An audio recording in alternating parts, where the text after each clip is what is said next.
the screen. Good evening, one and all. So welcome to the Business Growth Club, Tuesday the 3rd of November, with my business partner, Dr. Joe North. This is Mahmood Reza here. Tonight's session is going to be on how to make the best decisions for your business. Now, it's a very pertinent topic tonight, and it's not just a COVID-related topic. Obviously, COVID is focusing the mind. COVID is sharpening that outlook. We're in a bit of a turmoil. But in terms of what me and Joe are going to be discussing tonight, and we've got a wonderful guest coming on later on, it's something that's going to set your store, set a framework, blend it in with what's going on currently and beyond, and we think you can have a fantastic show. If you're joining us later, we forgive you. Catch us up on, put hashtag replay in there. We can pick up your comments. Questions, please fire as many questions at me and Joe as possible. We'll do our best to answer them immediately tonight.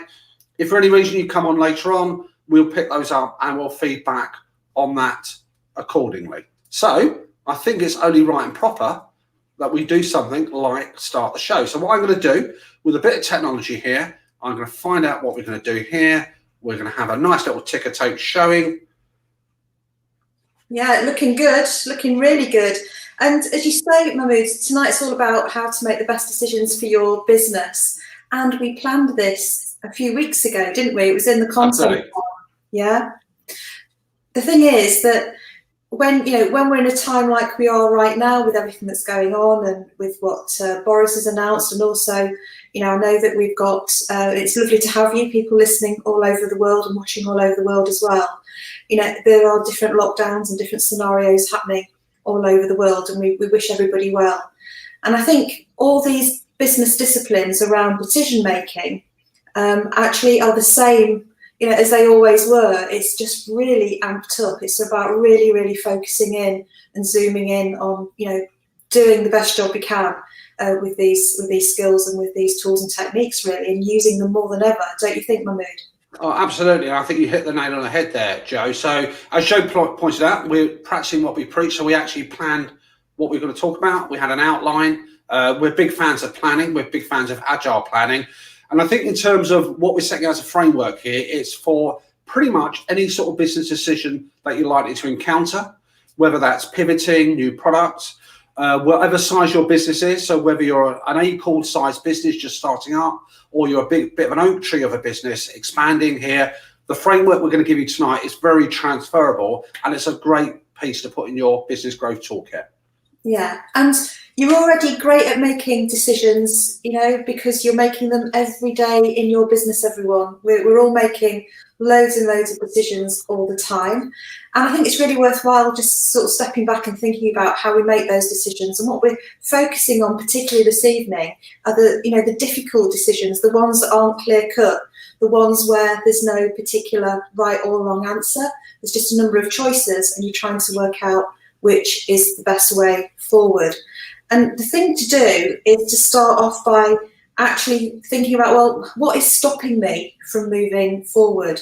Why haven't I made this decision already? And get down all the questions that you've got, because usually we're not moving forward because we've got some unanswered questions or some unanswered concerns or challenges. What if this happens? And how do I do that? So get all those down. And then once you've got your questions down, you can actually start to work through what some of the answers might be and start to find some of the data.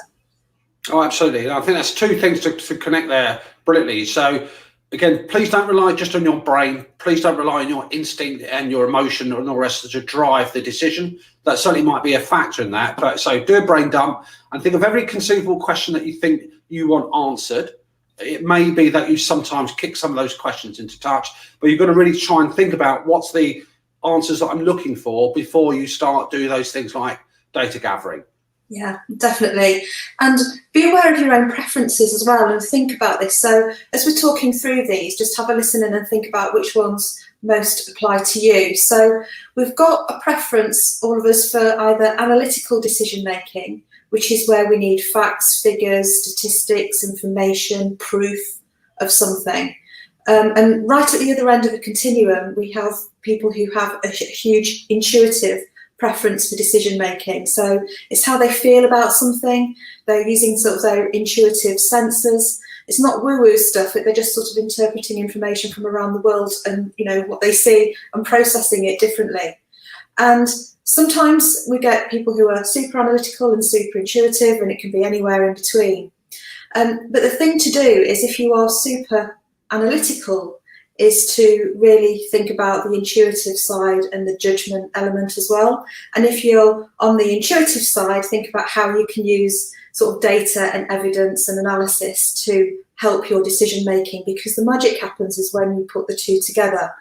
And if you're not great at doing either one of those yourself, of course, you can, you know, work with somebody else or bounce things off somebody who has, you know, a contrasting approach to the one that you've got yourself. Yeah, So that's a great way. That's a great merging there, isn't it, Joe? Because one thing you've also got to be very careful when you go for data. It's quite possible to drown in data. It's quite possible to have so much data there you don't actually know what to do. There's an old management cliche about talking about analysis by paralysis, if I can say that correctly. So you don't want to be overwhelmed with the numbers, and you don't want to rely just on the numbers. And by numbers, by the way, it's not just financial data that we're looking at. We're looking at customer data, we're looking at employee data, we're looking at competitive data, a whole wide range of things that we're actually looking for. But as Joe said, you need to blend the two together. So if you don't have the skills, if you don't have that ability to think intuitively, to think creatively, then access support, mentors, obviously Business Growth Club I'm going to mention, obviously, but no one person is a polymath, can actually do everything there. Don't rely on your gut without having data, and don't rely on data without having some creativity that blends in. Yeah, because that's the other thing about decision making is the past, as we've seen so much this year, the past isn't necessarily a predictor of the future. So any business decision requires a combination of analysis to see where things are going, and also a sense of judgment and intuition to work out where things are going to be in the future moving forward. We need both of those, and it's about making the best decision at any point with the information available. And look, there's no such thing as perfect data either, is there? No, absolutely. I mean, you talk about that past, Joe. Sometimes, you know, we might have had a very good year, we might have had a very bad year. That's not necessarily mean it's going to repeat itself. So things don't always go in a linear fashion. And remember, you've got to think and look at the age of the data, how that data was collated. But some data, you know, if it's half decent, is better than nothing. Joe, we talked about at the beginning about lots of things that we can use decisions for. We've mentioned financial data, market data. I think when we were discussing this, what other sort of data do you think people should be looking for to collate and collect? Yeah, I think it depends on the sort of decision that you're looking to make. But in general, I think the first bit of data is about tuning into how you're feeling. And the reason for that is because if we're feeling like super emotional, if there's a massive change going on and we're feeling very stressed about something, then that actually affects our decision making, because what happens is we have an amygdala hijack, which means that our basic brain takes over. We have a physical response to that, and it means that our thinking is blocked. We put our frontal lobes up and we don't access the wider information in our brains in the same sort of way when we're stressed. So actually start with how you're feeling, where are you at right now, and think, is this the best time to make this big decision, yes or no? If the answer is actually, yeah, I'm feeling pretty objective, I'm in a good place to make this decision, then the next thing to do is to look for the data that will answer the questions that you've just written down, all those things that are stopping you, all those things that you're concerned that you don't know, and think about how you could find the answers to those. Yeah, for sure. And you're quite right. I mean, anxiety, feeling worried, feeling stressed is not a good position to be in to actually make any decision of any sort of meaning. So get yourself into a good space, whatever that takes, whether it's a dietary thing, an exercise thing, getting away from it for a while, but come back. And I think you need to be objective when you actually look at this, because you're going to be making decisions that can have a big impact on your business. So just make sure your mind is calibrated correctly. Yeah, then get your questions down and then look for how you might be able to answer some of the questions that you set out for yourself. And of course, some questions you won't be able to find the answers to. And of course, we can't predict the future for sure, but that at least gives a start. And look for evidence, but also tune into what is your intuition, because, I mean, Mahmood, I'm sure you're the same. Every time in business or in life, actually, where I've not listened to what my instinct was telling me, I've regretted it later. So when I've post-rationalised something that I don't feel good about and sort of talked myself into it, I've always wished I hadn't done that thing in the first place. Yeah, for sure. I mean, instinct does count for a lot, so we're not dismissing it. On the data, Joe, I know we both find this, that we're not talking about, there's a lot of data that actually floats around in your business currently. So always look at what you've got already. It may not be organized into a wonderful management system, but actually look at what you're doing at the moment. So, whether it's the transactions, things that you're doing, there's an amazing amount of data that you can collate about who your customers are, where they come from, what they're doing. So do some housekeeping and check what you've got already before you start going out and actually selecting and sourcing data from third parties. Yeah, and make sure you've got the basics in place. We should all know how much it costs us to deliver our product or service. We should know what our average transaction value is. We should know where our profit comes from and the curve in terms of where most business comes from, which customers, which sectors, product, services, and all of those good things. So having a look at that and just stepping back and seeing all that data and looking at it fresh can give you some really good insight in terms of what to do next. And of course, there's also data outside your business as well. And there are some great tools. You can look at Google Trends. I was really enjoying actually looking into Google Trends the other day to see what people are searching for right now, how search terms have changed, and particularly over recent months, and you can find out which way things are going in your industry. So have a look at Google Trends and see what's going on, what people are looking for. I think Joe Dixon's did very well from March onwards. Not sure how that'll go now as we're in the run up to Christmas. Well, to be fair to Joe, I suppose just a slight diversion. He actually put the effort in before lockdown actually occurred, and his business was right for that, that situation that occurred. And you're right. I mean, I think Google Trends is a brilliant thing. There's also your own website. There's also your own social media field. You're looking at your revenue, your costs. You can match that against all the different types of customers you've got. So it's amazing, actually, what lies within your business that gives you so much furtive information. I'm just going to. Oh, I was just going to say, Mahmood, that we've talked a lot in these shows about how important it is to stay tuned into how customers' problems change, and that we're in business to solve customers' problems. But have a look and see maybe some Facebook groups where your customers hang out.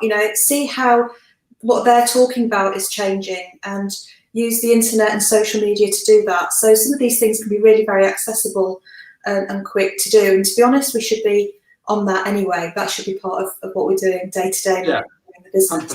100% with you there, Joe. I'm just going to sort of pause for a second or two there, Joe. I've just got some comments coming in. I'm just going to flag up one from Nadine.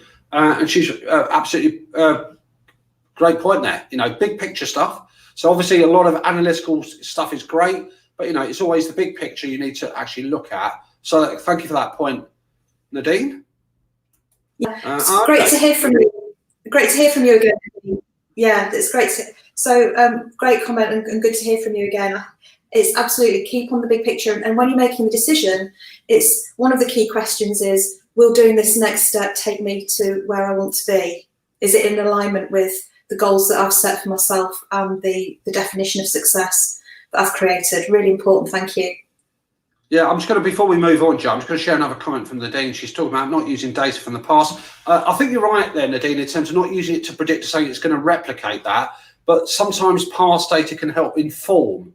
There may be some nuggets of good information there, whether it's financial. There could be some good nuggets there in terms of how customers have actually engaged with you, where they come from. So it's not about a question of saying that the future will replicate the past, but if you've got some historic data, there might be still some value in looking at it. Yeah, definitely. Great comments. Thank you. Now, Joe, so we've got the questions that we want answered. We've got the data that we're going to collect from a variety of sources, some internally. We've got market data, customer data, financial data. And absolutely true, you've got to really get a grip with your numbers that underlie that as well. What's your thoughts then about how we get insight from that data?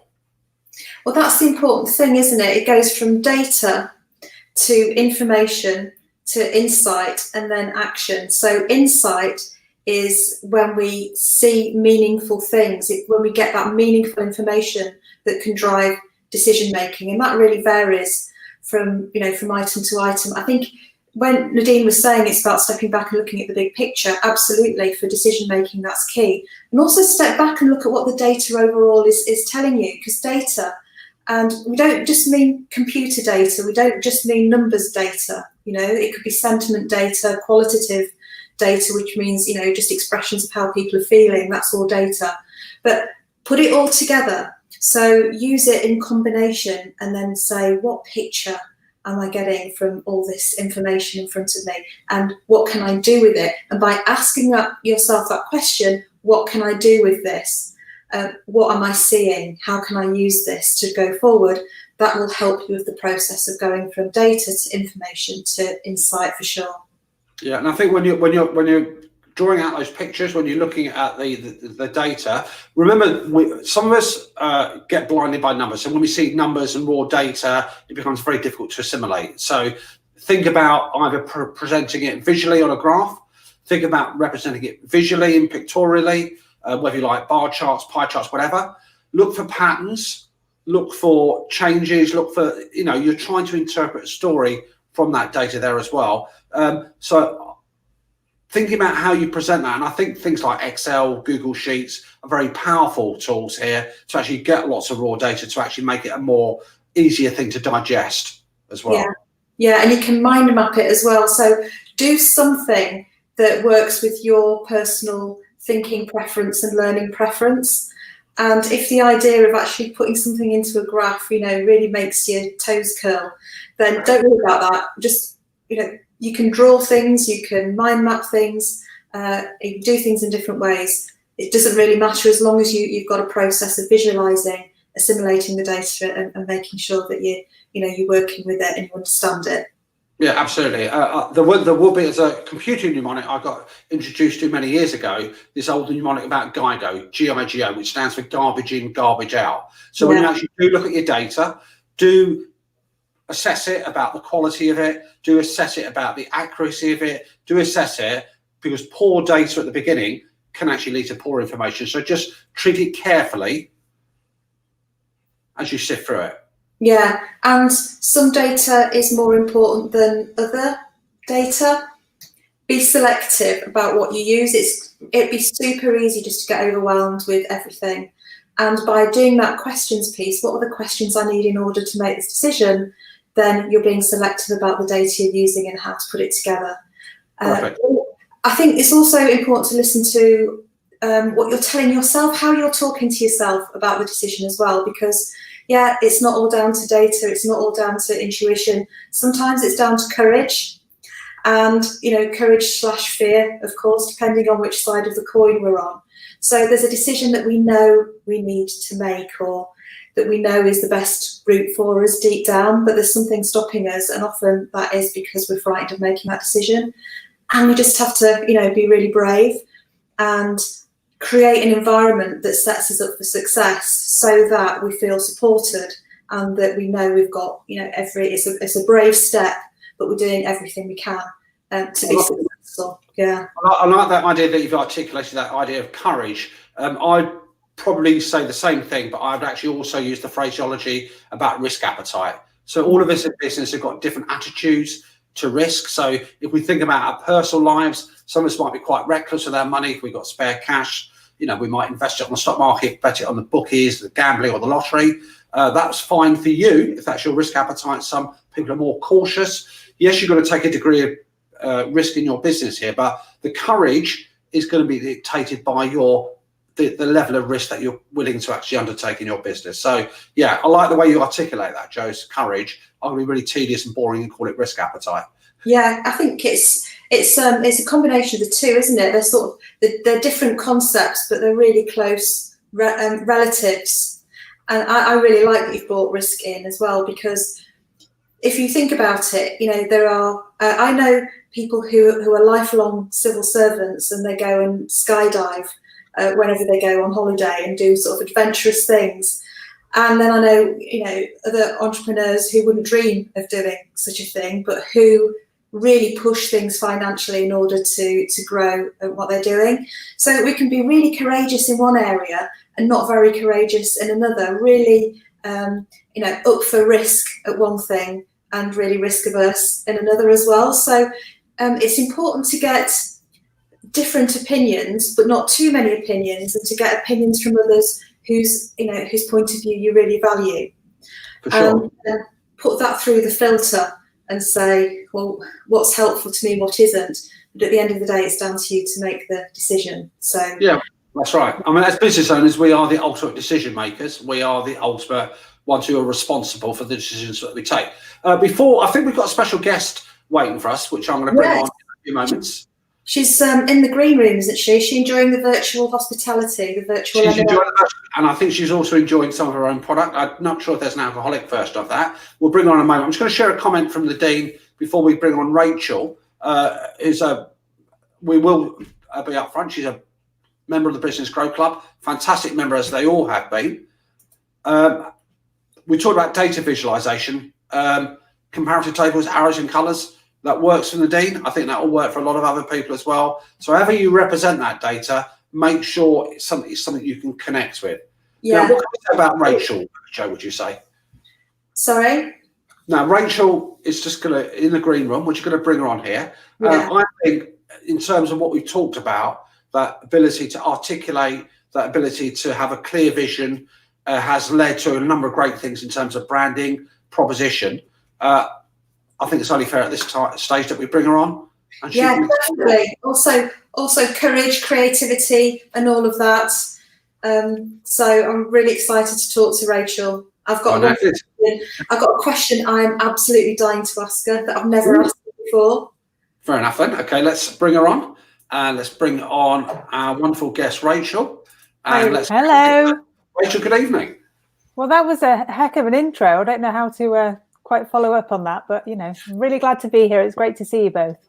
Thanks very much for sparing the time. So, Rachel, would you like to tell our listeners a little bit more about yourself? And I think Joe's dying to ask you a question, so I don't know what goes first.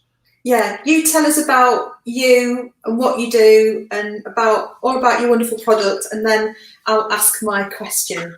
Okay, I shall start, and then I'll be intrigued to answer your question, Joe. So I'm Rachel Clark. I run Nut and Noggin, and we are a plastic-free beauty and hair care brand. We started in 2019, and we're aiming to change lives one head at a time with our vegan hair care and beauty range that actually gives back with every sale. So we give back to mental health charities that help children and young people facing mental health challenges. So that's kind of Nut and Noggin in a nutshell, if you like. But Joe, what was your question? I've got two questions now. Am I allowed to, Mahmood? I think so. Yeah, why not? Yeah, just doubled the number of questions. The first question is, I absolutely love the name Nut and Noggin. So how did you come up with it? What was the creative process behind coming up with it, and why did you choose and decide on it? That's a good question.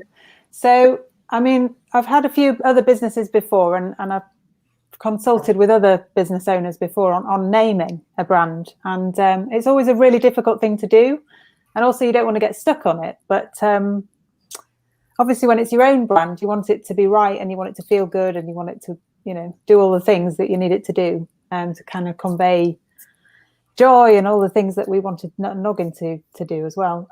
So I came up with some really bad brand names which I would discuss at leisure with, anyone in the supermarket. I'd talk to people on the bus about them. And, I knew I wasn't on the right track when you just get a glazed over expression. I had this name, it was like Act of Hair. And that's actually what our limited company name is now. But people were like, what, do you go to the gym with it? I don't get it. What do you mean Act of Hair? So I was like, I don't think that's the name. So Nut and Noggin came about because we were talking about mental health, and obviously our first product was a shampoo bar, so it was all about the head. And I was thinking, well, what do we call the head in the UK? So Nut and Noggin came up from that, and that's kind of the creative process. Yeah, as it went. it's beautifully distinctive and alliterative and all of those good things. I think it's much better than active hair. Yeah, absolutely. And it's one of those names where you sort of say it and people kind of go, and then they go, oh, I love the name, you know, because you can see they're processing what that is, you know, what that looks like. But and it's always something that gets people talking. You've got some behind you. I'm just pointing down. I have, yes, I have. I've got some here actually. Have you? Let's do a product shot to camera. Here's our shampoo bar packaging, and there's the shampoo bar. It's very big. It lasts a long time, 60 to 80 washes, twice as long as a plastic bottle. And then we've just recently launched the soap as well, with Joe and Mamu's help with the Business Growth Club. so yeah, that's going really well. So we've got 2 products now, and we've just recently launched a gift set as well for Christmas. So yeah, it's been a busy year. It's been a busy year, Rachel, but I think you're underselling yourself here, because I believe you've got some good distribution networks already organised. Yeah, well, I mean, when we first set out, it was very much, I wanted it to be an e-commerce brand, like a direct-to-consumer offering. Little did I know how much work that would actually be, looking back. But actually, we started out and we got quite a lot of press. My background's actually in PR, so that was very much a focus of the marketing plan, because I didn't have much budget to spend on ads and things. So I focused on getting media coverage and getting beauty editors to try the product and review it. And so early on, we got coverage in things like Grazia magazine and Elle magazine and Vogue, and just dream coverage that I could never have probably got for a client beforehand. But it's amazing what you do when you're on your own. And that really helped approach the buyers at the likes of Selfridges, where we've now got a listing. And we're also in discussions with other major retailers as well. So yeah, it's been a heck of a year.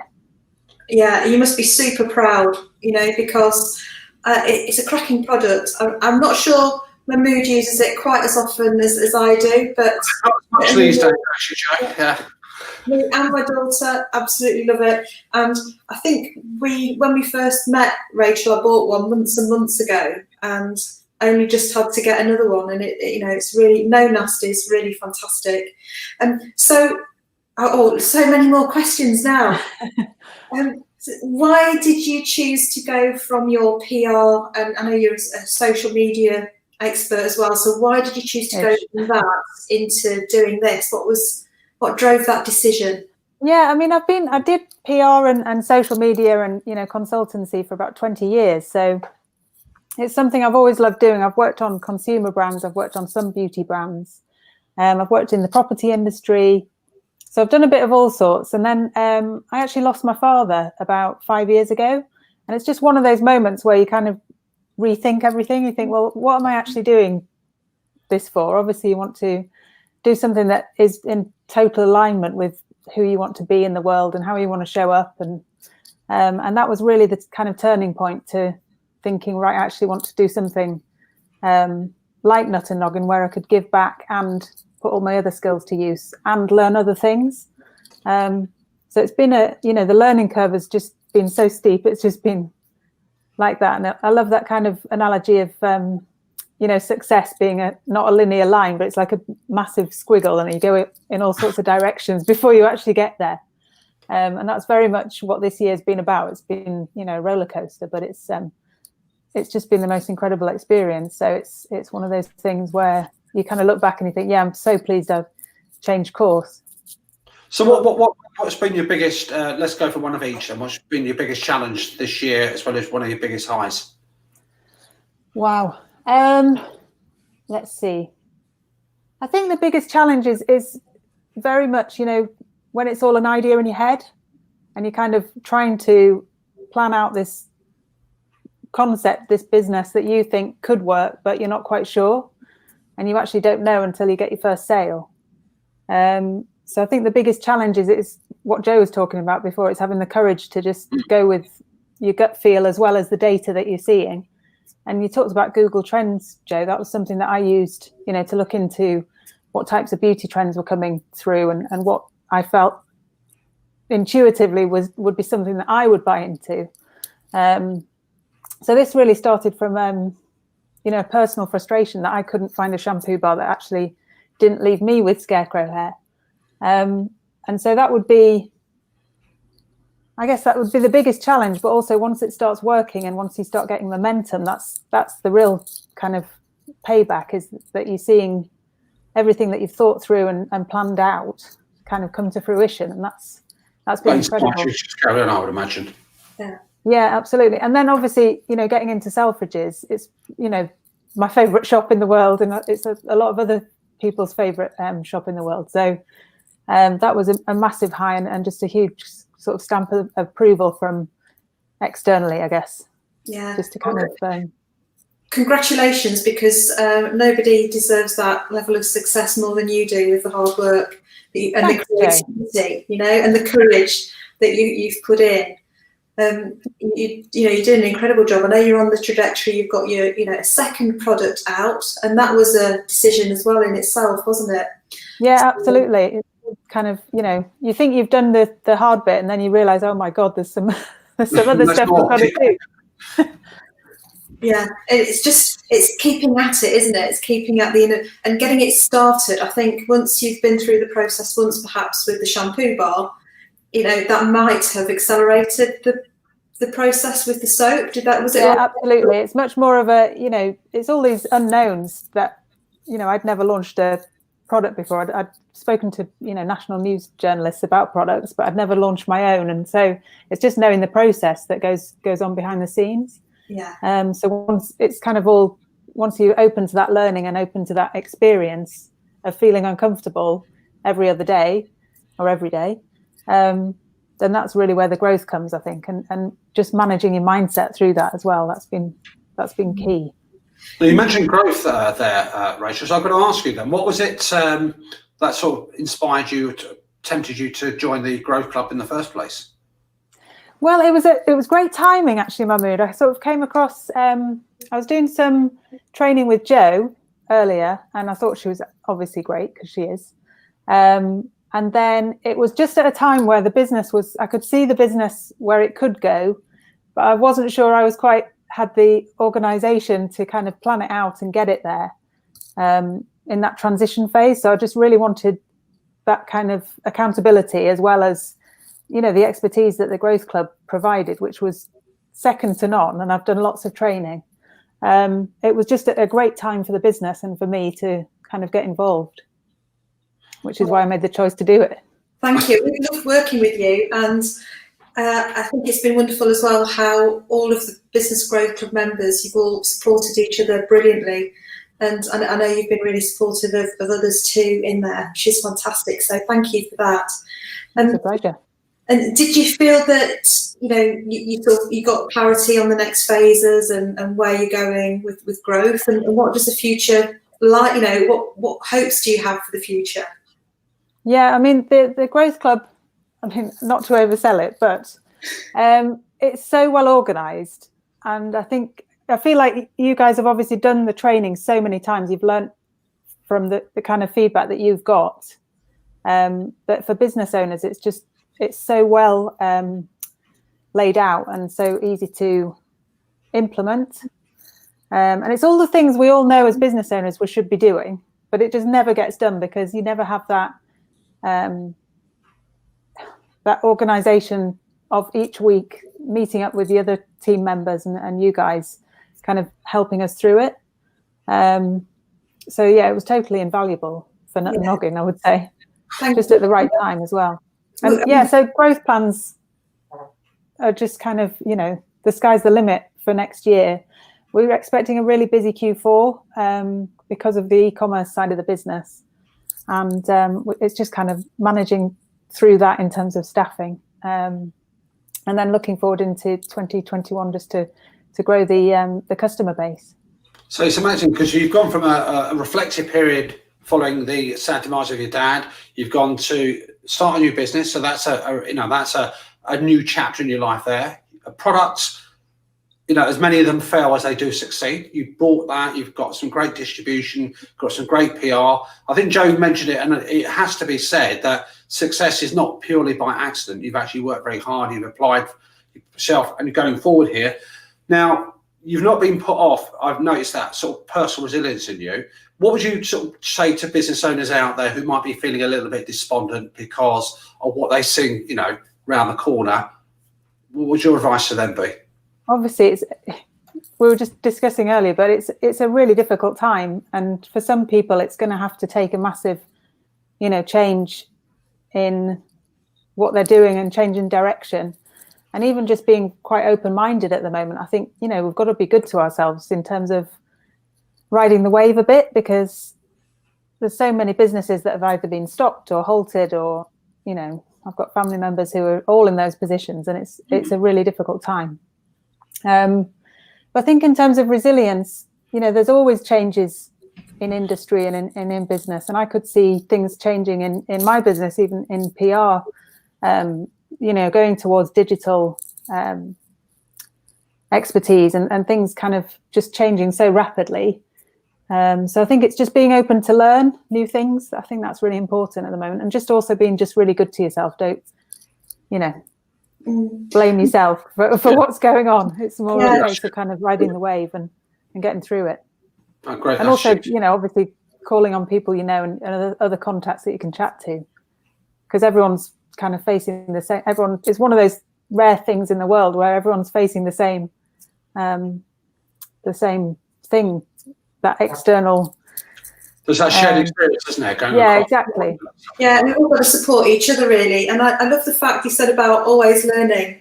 And I also love the fact that you actually attended and contributed to the marketing week and did your homework for marketing and you're such an expert. Well, I mean, it was new to me, Joe. I probably thought, oh God, I should have been telling other people that. No. Yeah, it's always good to see. There's always something to learn. That's why I love, what we do. Yeah. So, love that. And I think also, I'm sure people are intrigued by two things. I'm having far more questions than my questions. We're generous on this show, Joe. So, how do you get into? I'll get a few of them out of the way, and then how do you get into big publications like the ones you got into? How do you get fantastic clients like Selfridges when you're a relatively new business, and you're a small business as well? And what advice do you have for anyone who's really looking to create a fantastic brand on social media? Because your branding and how you position it all is gorgeous, and really, thanks, really, it makes God, that's three big questions. Okay, now I think I can answer the first two quite simply. So I listen to a lot of podcasts. I'm sure you both do as well, and I distinctly remember, like they say, there's a saying where when you're ready, things will come to you. I don't know if you've heard that saying, but I kind of believe that. So I was listening to a podcast one day, and it was actually a brand owner who was advising other businesses how to approach retailers and how to, package your brand for retail. And she literally gave like a step-by-step, right? Do your email, get some press coverage, put the coverage in the email. This is what you say in your email. This is why you say we're good for your customers. And I did that, step by step, and sent it to Selfridges. And they came back to me a month later, and I couldn't believe it. I was like, oh my goodness, it actually worked. So it's sometimes thinking big as well, even though you might be small or you might be on your own, it's more, where could it go? And I think it's easy to kind of think small when actually those brands might be looking for something that's more sustainable, or their customers are asking them for more sustainable brands, which I know is happening at the moment. And it's if you've got courage in your conviction, then why shouldn't a smaller brand go and ask those people for at least some feedback? You're right. I think a lot of what small businesses can contribute to bigger businesses is a level, depending on the product, service, and the brand, is a level of call, a level of relevance, ingenuity, speed. So there's lots and lots of innovation, all of those things that small business can bring that larger business. That we can move faster almost because there's nothing to lose. So it's one of those. That was very much how we approached that kind of challenge in the business, and it was kind of oh my god, I mean they didn't know me from Adam, but they did know Grazia, and obviously their customers know Grazia and they know those other publications, so it's that really massively helped. And how did we get into those publications? So how would someone go about targeting a national either newspaper or magazine, or wherever suits your target audience? It could be an industry magazine, because sometimes that would actually get you more business than a national, but it's really just about thinking what's newsworthy about your brand or your product or your business. So it might be that you're the story, so you might have an interesting background, or it might be that you're a startup and you've got interesting things to say about even business at the moment. People are looking for quotes all the time, so it's just about kind of getting in touch with your local journalists, your business journalists, and kind of introducing yourself really, and just saying, if you're ever looking for stories around what we do, then please give us a ring for some comment, and just not being frightened of it, because other businesses do exactly that, and that's how they get the press coverage. Yeah, great advice. Really good. Yeah.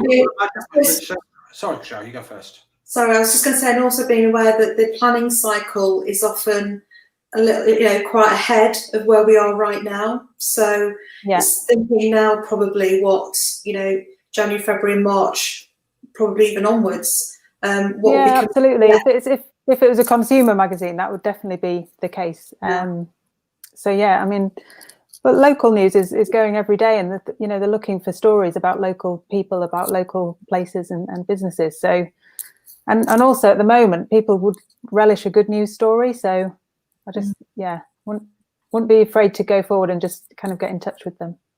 Yeah, you're right there. I mean, as long as it's a story and not just a straight advert for your product, I think. Yeah. I would imagine with Selfridges, you've actually helped out their procurement department as well. You've actually done the business case, partly some of the leg work for them. You've shown them there is a concept. You've shown them that customers engage with the product. You've shown them that there's actually a value of them looking forward. So I think you've actually put yourself in the shoes of the Selfridges procurement department and actually done a lot of good work for them as well. Yeah, I hope so. Yeah, really great feedback from them directly from the procurement team. So it's something that they're, obviously they're doing a huge sustainability push at the moment as well. So it just so happened that Noggin would fit into Project Earth, as it's called. So yeah, we're thrilled. Yes. So you've helped Selfridges make their decision as well, because you're aligned and you've done a lot of the work. One thing I do want to point out is that Rachel, not only has she got this beautiful brand, and the packaging is gorgeous, it feels good, the product itself is awesome, but Rachel also works with her numbers. So KPIs, forecasting, doing all that serious stuff. There are lots of things out there that go, oh, this is how you build a brand, this is how you build a personal brand, here's how you do social media. But actually building a real business, and a business that gets results and the growth that Rachel's seeing, it needs all of that. It also needs the nitty-gritty of numbers, forecasting, targets, accountability, scenario planning, product range extension, and all of those things. And you're really thorough and committed on all of those fronts. I'm so pleased to pull that up, Joe, because I mean, if you'd asked me a year ago, I'd have just freaked out about numbers, because I'm not naturally a numbers person. I've always done business plans and things like that, but it's not my natural territory, let's say. But having gone through, everything from cash flows with Mahmood and, forecasting, and just having gone through that process for the business, it's just been so good at helping with clarity, and also just actually being a lot less stressful when numbers come up, because obviously they're the kind of where you should be looking most days. But yeah, it used to be a source of stress, and now it's actually a source of, oh well, that's not quite figuring out the way we thought it would. So let's try, like you said earlier about profitability and where your profit's actually coming from. Now we've got light on those places where before I just didn't have that at all. So yeah, numbers. Well done. And I think, really, really great, because numbers are a source of data and insight and intelligence.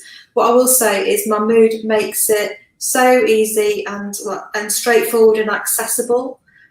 And and he's been doing a fantastic job as always. I think, keeping us posted of this changing situation and working incredibly hard. I saw you on Saturday and Sunday, and I think later on tonight you're doing a sterling job of keeping us updated with what the Treasury is saying. Mahmood. Thank you very much.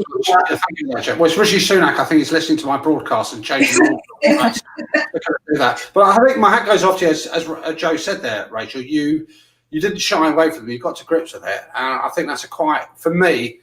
It's those numbers bit that actually tell the story, don't they? Albeit in a figurative way. You're a PR background.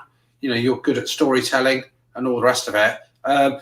And I defy anyone to think of any successful business that doesn't blend the two, the creativity, as Joe intimated earlier on, with the actual hardcore business systems, numbers and process. It's the two together, that's going to help you continue with your success. Yeah, absolutely. It's just, so that's a great way to explain it. It's like you can't have one without the other. And it's just so nice now to be able to talk through my numbers without stressing out and breaking into a sweat. Yeah, feels good, doesn't it? Feels good. I think a lot of fear around numbers is because people don't really know where they stand, so they worry about where they stand, so they don't look at it. And exactly. That was me. That was absolutely me. So yeah, I'm feeling very, very calm about it now, which is good. And just before we wrap this up, how are you feeling about the coming few months of next year? Well, I mean, because we're mainly on e-commerce business, so Q4 is, I think, expected to be like $1 trillion Q4 this year, including the States. That's overall, isn't it? That's just not noggin. Okay. That is not just nut noggin, no. With my 3 customers, no. Yeah. So that's like everything. That's Amazon. That's absolutely every e-commerce platform across the world. But it's still expected to be a record year. Obviously, the poor high street retailers are having to close this Thursday. So that has a massive implication on both, obviously, our high street retailers and also our smaller gift shop retailers. So yeah, we're not going to be seeing business from that. But yeah, we're expecting Q4 to be busy, and into next year, everything turns to January self-care. We're expecting kind of beauty to be one of the categories that keeps performing quite well. So fingers crossed, and we'll get there. Yeah, I can remember the no poo or low poo trend as well through the first lockdown, where people actually use that to detox hair and use a great product like yours. So I think what we ought to do, Rachel, is put you on the spot a little bit. Show us the product again and tell us how we can buy it, and particularly your Christmas gift packs and all of that. Oh my God! Okay, right. Well, that's a good question. So here's Nut and Noggin's shampoo bar, beautifully shown, and our rhubarb and ginger soap. And you can go to nutandnoggin.com, nutandnoggin.com, and we're on social media at nutandnoggin. So please give us a follow. And we've just launched our gift sets as well for Christmas, so you can get on the website to pre-order those. And that's got the shampoo bar and the soaps in. It does indeed, yes. Yeah. I'm dropping hints about mine. You're very good, Jo. Thank you. Hints. They're never too early to drop hints. Jo is one of our favourite customers. I think there's a future on QVC as well, if you don't mind. Wow, that's a big call, isn't it? Yeah. I'd like to get some more orders in. Yes, we'll help with that. Okay. Thank you very much for being here this evening and sharing your story. Oh, it's a pleasure. Awesome. Listen, again, as Joe said, thank you very much for appearing tonight and giving up some time. I think it's a great story. We could be here till midnight, talking to you, but unfortunately, we can't be. So, just say delightful. Do that. you on here tonight, Rachel. Sorry, Mahmood, I just missed that. No, I say just delighted to have you here tonight. Oh, it's great to see you both. It's great to be here, and thanks so much for your time, and thanks everyone for listening. I hope you've found some value in it. Thank you very much, Rachel. There's loads of value. I always learn loads from you every time we speak. Likewise. Hopefully, we're planning a Business Growth Club Christmas reunion. So, I love the sound of that. Definitely. Yeah, virtually, of course, but yeah. All right. Thank you so much, Rachel. Thanks so much, guys. Take care. Have a great evening. Okay, have a good evening, Rachel. So, Joe, what a fantastic guest, as we've had all our guests so far. So, I suppose in terms of, it'd probably be time to tell people about what's coming up next week. So, what's coming up next week, Mahmood? Well, we've got another break. This is a regular thing, by the way, everybody. So, you're stuck with us, broadcasting on a Tuesday evening at 6 p.m. If you're coming on replay, as we said, put hashtag replay in there. If you want to comment or put your contact in the comments box, we're going to add you to a waiting list if you wish to. We've got a new growth club. I don't think we've actually fixed this specific date, but we're talking about January 21. Joe's looking at me thinking, yes, we have, Mahmood. You should have made a note in your diary. So January 21, we're launching the second Business Growth Club. We'd love you to be a part of that. We have a sharing list in terms of where we can add you to that, and we can give you lots of tips coming straight into your inbox. Really thank you for your company tonight. Joe, what are we going to be talking about next week? Yeah, so we've got a few special guests lined up, haven't we? So you're head of special guest programming, so I'll actually flip that one back if that's all right. Okay, we're competing with two guests at the moment here. So they're all previous Business Growth Club members. I believe Beverly is going to be joining us next week. We will be distributing details of that via our normal channels. Where are we today? By the end of this week here, so give you those details. We'd love you to join in if you've got any comments, if you want to be part of our sharing list and participate in this wonderful journey that we're doing. We'd love you to do that. So for myself, it's good night from me. And it's good night from me. Is that right? It's good night. I think it's like the old two Ronnies here, but Mahmood and Joe show. So listen, folks, thank you very much for your company tonight. We look forward to speaking to you guys on the show next Tuesday. Thanks for watching. See you soon. Take care. Bye.